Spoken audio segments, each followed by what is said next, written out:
Hi everybody, this is Leah. I'm the owner of Soul Revitalization Healing, and I am an intuitive life coach, intuitive reader, and also a consciousness mentor. So I wanted to jump on today because I pulled a card for our group, and the message that came through for everybody was actually really interesting. It was about discernment and using the energy of discernment.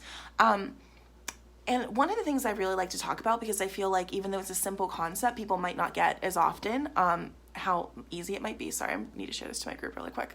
Okay. Is that judgment is often us deciding that things should be a certain way, okay? This should be this way, this should be that way. And the problem whenever we start thinking in terms of should instead of accepting things for how they are is that we're usually coming from a place of distortion in our thinking.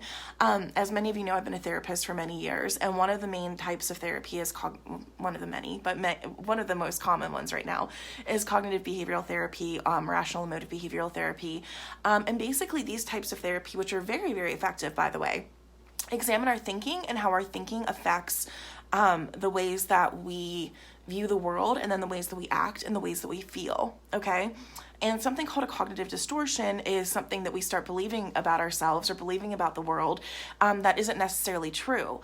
And one of the biggest things that comes up usually whenever people start talking about like the things that they're thinking that they believe should be true are shoulds. I should have been further along in my life. I should have been doing this. They should be acting like this. It shouldn't have been like this. Things shouldn't have been like that. And I'm going to challenge that for a second, which take a deep breath, because I know this is hard to hear sometimes, especially whenever we've been on our bullshit for a long time. Says who? Says who it shouldn't be like this? You? Do you know everything? Do you know everything about everything that's ever happened and why it became this way?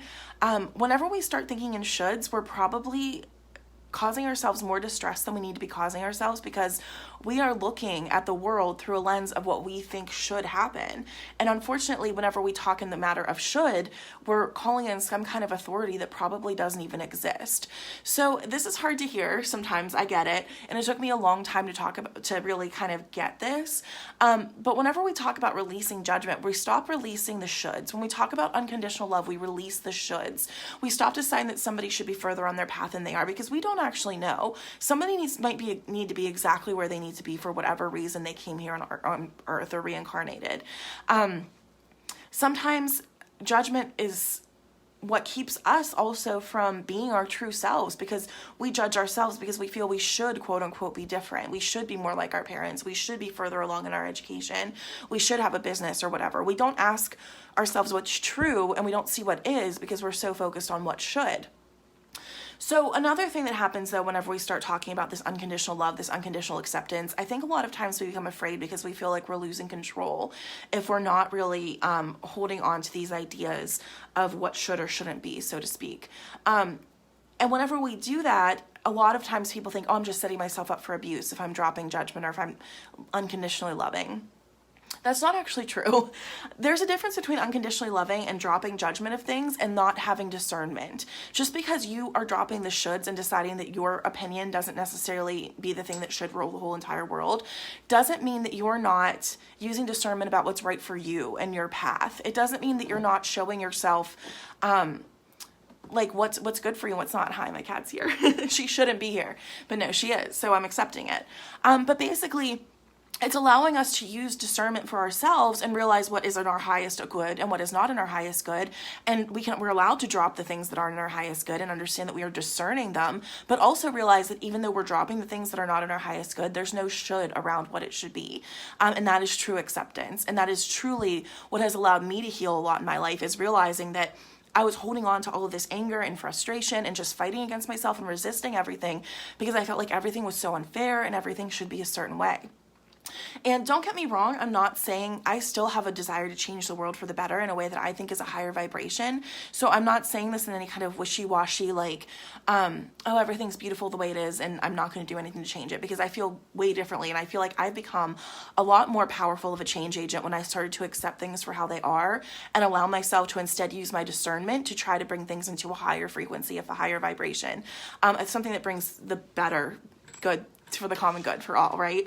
But sometimes whenever we get so locked in our judgments of others and our judgments of everything else, we become like paralyzed by our emotional state because we're so angry and frustrated that it like makes us like paralyzed. We're just kind of stuck there where we were because we're so focused on these emotions of feeling like we should feel like everything should be a different way than it is, whether that's in your personal life, whether that's in the world.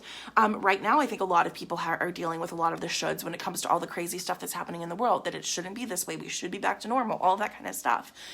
And it's okay to think like that. You're allowed to be wherever you are. But I'm asking you right now, does it really serve you to think like that? Is it really making you happy? Is this really taking your energy to the highest place that it could be in this life?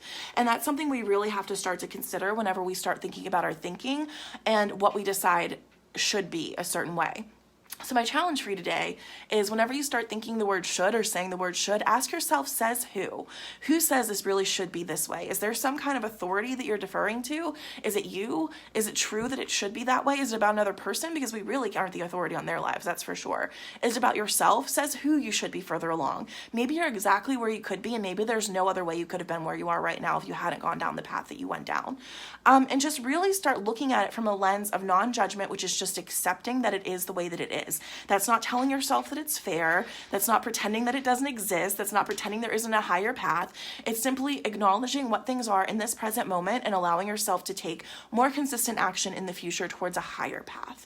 So use your discernment. Don't wallow in things that no longer serve you, but also drop your judgment of the things that other people are doing and the way that you think the world should be right now, because there is no should. It just is. Things just are. If we want to create something better, we have to come from a place of presence and dropping that judgment in order to create something better. So, in order to help us with that, I'm going to be teaching a mindfulness course, and non-judgment is one of the mindfulness principles, which is really easy to understand intellectually and really hard to actually apply to your life. So, it's going to be awesome. We're going to start with a 5-day mindfulness challenge next week, I think, sometime in my group. I have to put up the date. If you're interested, please let me know below. And if there's anything that you are interested in having a session for as far as spiritual growth or anything else, I'm going to post a link to that in the comments. And then also feel free to join us in our free Facebook group as well to learn more about this kind of stuff. I want to keep it a little bit short today. All right. I love you guys very much. I hope you have a wonderful day, and I will talk to you soon. Bye-bye.